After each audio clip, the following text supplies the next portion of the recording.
เคยไหมคะที่เห็นของสวยสวยงามๆหรืออยากไปเที่ยวที่ไหนสักแห่งแล้วรู้สึกว่าอยากได้เดี๋ยวนี้เลยอยากไปเดี๋ยวนี้เลย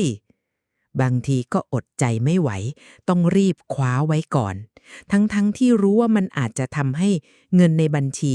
ร่อยหรอไปเยอะเลยใช่ไหมคะแล้วสุดท้ายพอได้มาแล้วความสุขนั้นก็อยู่กับเราแค่ชั่วคราว แล้วความกังวลเรื่องเงินก็กลับมาอีก วันนี้ป้าจะชวนทุกคนมาทำความเข้าใจกับศิลปะของการชะลอความสุขค่ะ ฟังดูเหมือนจะยากใช่ไหมคะ แต่ป้าจะบอกว่ามันคือเคล็ดลับสำคัญที่จะพาเราไปสู่เงินล้านและความสุขที่ยั่งยืนในชีวิตหลังเกษียณของเราค่ะ ป้าเข้าใจเลยค่ะว่าในวัยเกษียณอย่างเราเนี่ยบางทีก็รู้สึกว่าชีวิตนี้เราทำงานมาทั้งชีวิตแล้วควรจะใช้ชีวิตให้เต็มที่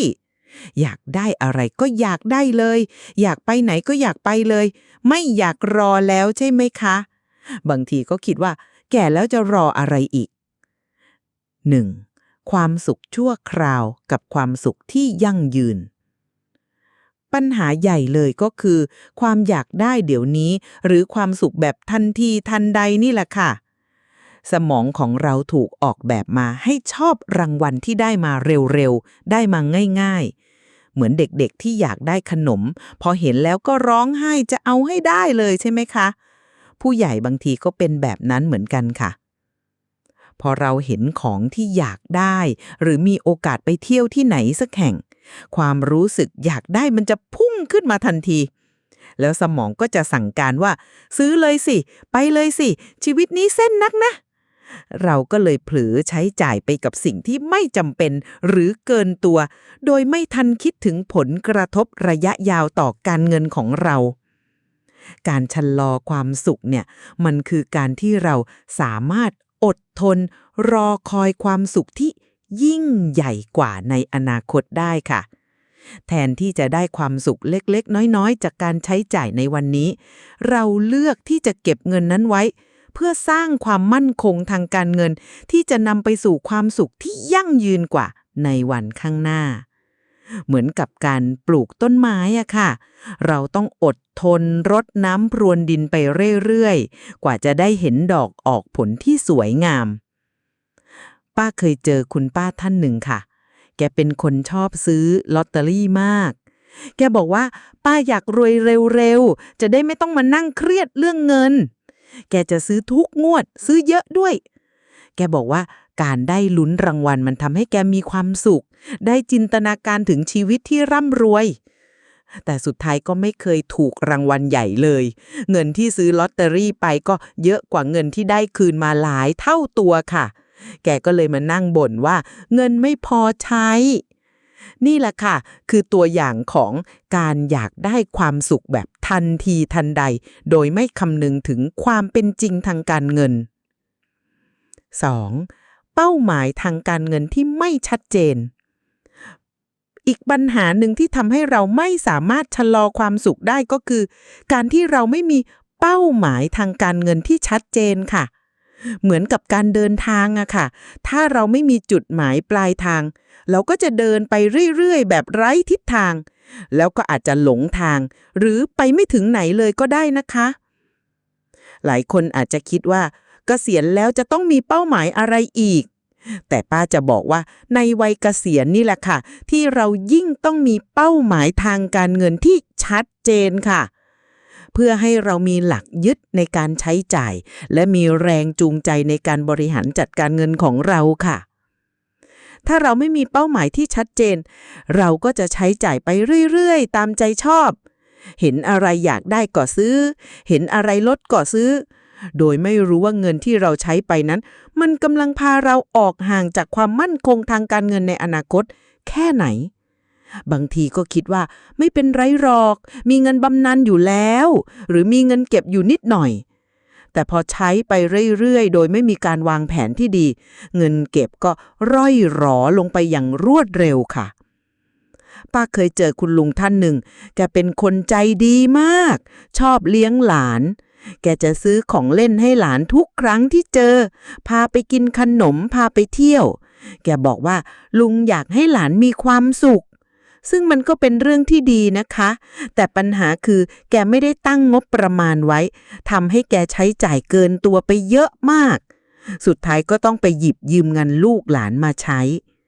แกก็มานั่งเครียดค่ะเพราะรู้สึกผิดที่ต้องเป็นภาระของลูกหลานการที่ไม่มีเป้าหมายทางการเงินที่ชัดเจนทำให้เราไม่เห็นภาพว่าเงินที่เรากำลังใช้ไปนั้นมันจะส่งผลกระทบต่อชีวิตของเราในอนาคตอย่างไรเราก็จะใช้ชีวิตแบบวันต่อวันโดยไม่มีการวางแผนระยะยาวซึ่งมันอันตรายมากๆเลยนะคะสำหรับวัยเกษียณอย่างเราที่รายได้อาจจะไม่แน่นอนเหมือนเมื่อก่อนเอาละค่ะเมื่อเรารู้แล้วว่าการอยากได้ความสุขแบบทันทีทันใดและการไม่มีเป้าหมายทางการเงินที่ชัดเจนมีผลต่อเงินในกระเป๋าของเรามากแค่ไหนเราก็ต้องมาหาวิธีรับมือกับมันค่ะป้ามีเคล็ดลับง่ายๆที่จะช่วยให้เราเป็นนายเหนือความอยากและสร้างเงินล้านในอนาคตของเราเองค่ะ 1. ฝึกชะลอความสุขอดเปรี้ยวไว้กินหวานสร้างช่วงเวลาแห่งการรอคอยเวลาที่เราอยากได้อะไรมากๆหรืออยากไปเที่ยวไหนสักแห่งหนึ่งลองอย่าเพิ่งรีบตัดสินใจทันทีนะคะให้เวลาตัวเองได้คิดทบทวนสัก 2-3 วันหรือใช้กฎ30 วันที่ป้าเคยบอกไปในคลิปก่อนๆค่ะในช่วงเวลาแห่งการรอคอยนี้ลองจินตนาการถึงความสุขที่เราจะได้รับในอนาคตจากการที่เราสามารถควบคุมการใช้จ่ายได้และมีเงินเก็บงอกเงยขึ้นมาความรู้สึกของการได้อดทนและรอคอยจะช่วยให้เราเห็นคุณค่าของเงินมากขึ้นค่ะแยกแยะระหว่างความอยากกับความจำเป็นก่อนจะใช้จ่ายอะไรลองถามตัวเองอีกครั้งว่าสิ่งนี้เป็นแค่ความอยากชั่วคราวหรือเป็นความจำเป็นจริงๆในชีวิตของเราถ้าเป็นแค่ความอยากลองหาสิ่งอื่นมาทดแทนที่ไม่ต้องใช้เงินหรือใช้เงินน้อยกว่าเช่นแทนที่จะซื้อเสื้อผ้าใหม่ลองเอาเสื้อผ้าเก่ามาปรับเปลี่ยนให้ดูใหม่หรือแทนที่จะไปเที่ยวต่างประเทศลองไปเที่ยวในประเทศที่ใกล้ๆและประหยัดกว่าให้รางวัลตัวเองแบบฉลาดการชะลอความสุขไม่ได้หมายความว่าเราจะต้องอดทนตลอดไปนะคะเราสามารถให้รางวัลตัวเองได้ค่ะแต่ต้องให้แบบฉลาดเช่นแทนที่จะซื้อของแพงๆลองให้รางวัลตัวเองด้วยการไปนวดผ่อนคลายไปกินอาหารอร่อยๆที่เราชอบหรือซื้อหนังสือดีๆมาอ่านสิ่งเหล่านี้จะช่วยเติมเต็มความสุขได้โดยไม่ต้องเสียเงินเยอะและยังสร้างคุณค่าทางจิตใจได้มากกว่าสิ่งของอีกด้วยค่ะ 2. ตั้งเป้าหมายทางการเงินที่ชัดเจนเข็มทิศชีวิตหลังเกษียณวาดภาพอนาคตที่ชัดเจนลองนั่งคิดดูนะคะว่าชีวิตหลังเกษียณที่เราอยากได้เป็นแบบไหนอยากมีเงินเท่าไหร่อยากใช้ชีวิตแบบไหนอยากทำอะไรบ้างลองเขียนเป้าหมายเหล่านี้ออกมาให้ชัดเจนที่สุดค่ะยิ่งชัดเจนเท่าไหร่เราก็ยิ่งมีแรงจูงใจในการทำตามเป้าหมายมากขึ้นเท่านั้นค่ะแบ่งเป้าหมายเป็นขั้นๆถ้าเป้าหมายของเราดูใหญ่เกินไปอาจจะทำให้เรารู้สึกท้อแท้ได้ค่ะลองแบ่งเป้าหมายใหญ่ๆให้เป็นเป้าหมายย่อยๆที่ทำได้ง่ายขึ้นเช่นถ้าเป้าหมายคือมีเงินเก็บ1 ล้านบาทอาจจะแบ่งเป็นเก็บให้ได้ 100,000 บาทแรกภายใน1 ปีเก็บให้ได้ 200,000 บาทภายใน2 ปีเป็นต้นค่ะการที่เราเห็นความก้าวหน้าเล็กๆน้อยๆจะช่วยให้เรามีกำลังใจในการเดินหน้าต่อไปค่ะตรวจสอบและปรับปรุงเป้าหมายเป็นประจำชีวิตของเรามีการเปลี่ยนแปลงอยู่เสมอเป้าหมายของเราก็เช่นกันค่ะลองทบทวนเป้าหมายทางการเงินของเราเป็นประจำอาจจะทุก3 เดือนหรือทุก6 เดือนดูสิว่ามันยังเหมาะสมกับสถานการณ์ปัจจุบันของเราอยู่ไหมมีอะไรที่เราต้องปรับปรุงแก้ไขบ้างการที่เรายืดหยุ่นกับเป้าหมายจะช่วยให้เราสามารถเดินไปถึงจุดหมายได้อย่างราบรื่นค่ะหาเพื่อนร่วมทางที่ดีการมีเพื่อนหรือคนในครอบครัวที่เข้าใจ และสนับสนุนเป้าหมายทางการเงินของเราจะช่วยให้เรามีกำลังใจมากขึ้นค่ะลองชวนคู่ชีวิตหรือลูกหลานมาคุยเรื่องเป้าหมายทางการเงินของเราดูนะคะการที่เรามีคนคอยให้กำลังใจและช่วยกันวางแผนจะทำให้การเดินทางของเราสนุกและมีประสิทธิภาพมากขึ้นค่ะป้าเองก็เคยเป็นค่ะสมัยก่อนตอนเพิ่งเกษียณใหม่ๆป้าก็คิดว่าทำงานมาทั้งชีวิตแล้วจะรออะไรอีกอยากได้อะไรก็ซื้อเลยป้าก็เลยใช้จ่ายไปกับการซื้อของสวยๆงามๆซื้อเสื้อผ้าใหม่ๆเพราะรู้สึกว่ามันเป็นการให้รางวัลตัวเองหลังจากที่ทำงานหนักมานานแต่พอใช้ไปเรื่อยๆเงินในบัญชีก็ลดลงอย่างรวดเร็วจนป้าเริ่มรู้สึกกังวลวันหนึ่งป้ามานั่งคิดทบทวนว่าชีวิตหลังเกษียณที่เราอยากได้จริงๆเป็นแบบไหนป้าอยากมีเงินพอใช้ไม่ต้องเป็นภาระลูกหลานอยากมีอิสระทางการเงินที่จะไปเที่ยวในที่ที่อยากไปป้าก็เลยตั้งเป้าหมายทางการเงินที่ชัดเจนค่ะว่าจะต้องมีเงินเก็บเท่าไหร่ในแต่ละปีป้าเริ่มฝึกชะลอความสุขค่ะเวลาอยากได้อะไรมากๆป้าจะใช้กฎ30 วันตอนแรกก็ยากนะคะแต่พอทำไปเรื่อยๆก็เริ่มชินป้าพบว่าของหลายชิ้นที่เคยอยากได้พอครบ30 วันแล้วก็ไม่อยากได้แล้วค่ะป้ายังเปลี่ยนจากการช้อปปิ้งมาทำกิจกรรมที่เราชอบแต่ไม่ต้องเสียเงินเยอะๆเช่นปลูกต้นไม้ทำอาหารหรืออ่านหนังสือการได้เห็นเงินในบัญชีงอกเงยขึ้นมามันทำให้ป้ารู้สึกมีความสุขและมั่นคงมากกว่าการได้ของมาแบบฉาบฉวยเยอะเลยค่ะนอกจากเรื่องของป้าแล้วป้าก็มีเรื่องของคุณลุงสมคิดมาเล่าให้ฟังค่ะคุณลุงสมคิดแกชอบเล่นหุ้นมากค่ะแกจะชอบซื้อหุ้นตามกระแสแกบอกว่าอยากรวยเร็วๆจะได้เกษียณอย่างสบายแกจะลงทุนแบบหวังผลตอบแทนสูงๆในระยะเวลาอันสั้นแต่สุดท้ายก็ขาดทุนไปเยอะมากเพราะไม่ได้ศึกษาข้อมูลให้ดีและอยากได้ผลตอบแทนเร็วเกินไป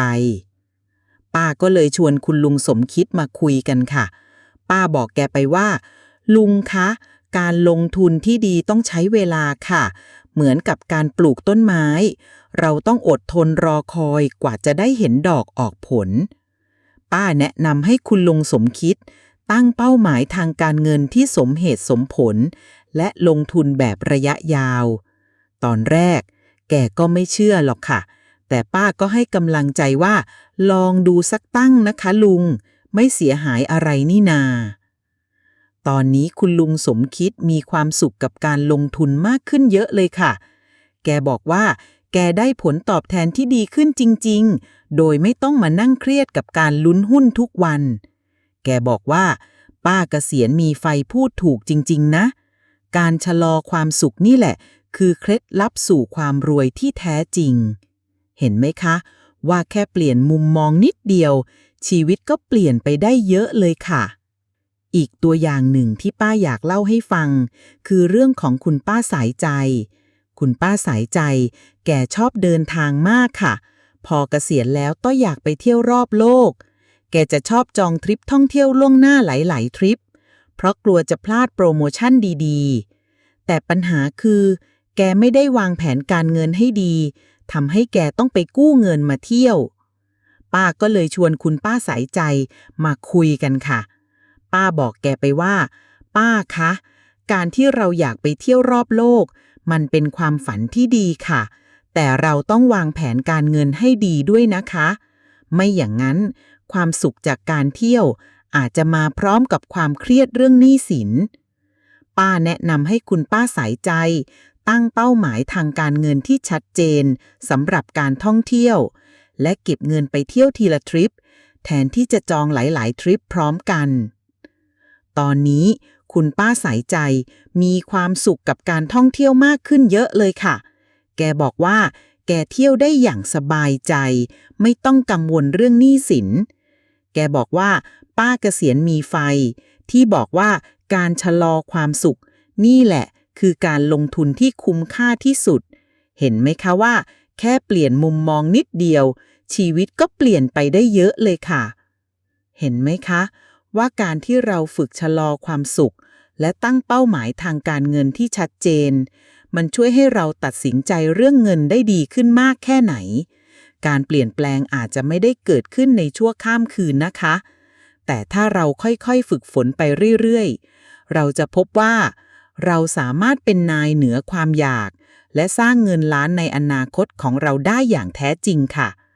เหมือนเรากำลังฝึกเป็นนักรบทางการเงินที่ฉลาดและแข็งแกร่งเลยค่ะ เห็นไหมคะว่า เรื่องเงินทองมันไม่ได้ยากอย่างที่คิด ถ้าเราเข้าใจใจของเราเอง แล้วรู้จักวางแผนอนาคต ป้าอยากชวนทุกคนลองนำเคล็ดลับที่ป้าแบ่งปันไปปรับใช้ดูนะคะ ไม่ต้องรีบร้อนค่ะ ค่อยๆทำไปทีละน้อยๆ ลองเริ่มจากการฝึกชะลอความสุข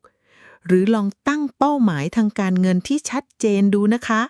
แล้วป้าอยากให้ทุกคนลองตั้งเป้าหมายเล็กๆดูค่ะ เช่น สัปดาห์นี้ฉันจะอดใจไม่ซื้อของที่ไม่จำเป็น เพื่อเก็บเงินไปเที่ยวที่ฉันฝันไว้ หรือวันนี้ฉันจะลองเขียนเป้าหมายทางการเงินของฉันออกมาให้ชัดเจนที่สุด แล้วลองสังเกตดูนะคะว่า ความรู้สึกของเราเปลี่ยนไปยังไงบ้าง เราอาจจะพบว่าความสุขที่แท้จริง มันอยู่ใกล้ตัวเรามากกว่าที่เราคิดเยอะเลยค่ะ และที่สำคัญที่สุด ป้าอยากให้ทุกคนให้อภัยตัวเองนะคะ ถ้าบางครั้งเราเผลอใช้จ่ายไปกับความอยากอีก มันเป็นเรื่องปกติค่ะ ไม่มีใครสมบูรณ์แบบ สิ่งสำคัญคือการเรียนรู้จากความผิดพลาด แล้วเริ่มต้นใหม่ในทุกๆวัน เหมือนกับการฝึกเดินค่ะ ล้มแล้วก็ลุกขึ้นมาใหม่ เดินต่อไปเรื่อยๆ เดี๋ยวก็ถึงเส้นชัยเองค่ะ แล้วถ้าใครมีประสบการณ์ดีๆ หรือเคล็ดลับเด็ดๆ ในการชะลอความสุข หรือการตั้งเป้าหมายทางการเงิน อย่าลืมมาคอมเมนต์แบ่งปันให้ป้าและเพื่อนๆ คนอื่นๆ ได้อ่านกันบ้างนะคะ ป้าอยากฟังเรื่องราวของทุกคนค่ะ การแบ่งปันประสบการณ์ของเรา จะช่วยเป็นแรงบันดาลใจให้คนอื่นๆ ได้ด้วยนะคะ ถ้าคลิปนี้มีประโยชน์ อย่าลืมกดไลค์กดแชร์ให้เพื่อนๆ หรือญาติที่อาจจะกำลังเจอปัญหาแบบเดียวกันนะคะ และที่สำคัญที่สุด อย่าลืมกดติดตามช่องเกษียณมีไฟ ใจมีฝันของป้าไว้ด้วยนะคะ จะได้ไม่พลาดเรื่องราวดีๆ และแรงบันดาลใจใหม่ๆ ที่ป้าจะนำมาฝากในทุกสัปดาห์เลยค่ะ ถ้าเนื้อหามีประโยชน์ แล้วอยากสนับสนุนให้ป้ามีกำลังใจทำคลิปดีๆ ต่อไป สามารถร่วมสนับสนุนได้ที่ลิงก์ Buy Me a Coffee ด้านล่างนี้นะคะ ขอบคุณมากๆเลยค่ะ แล้วเจอกันใหม่คลิปหน้า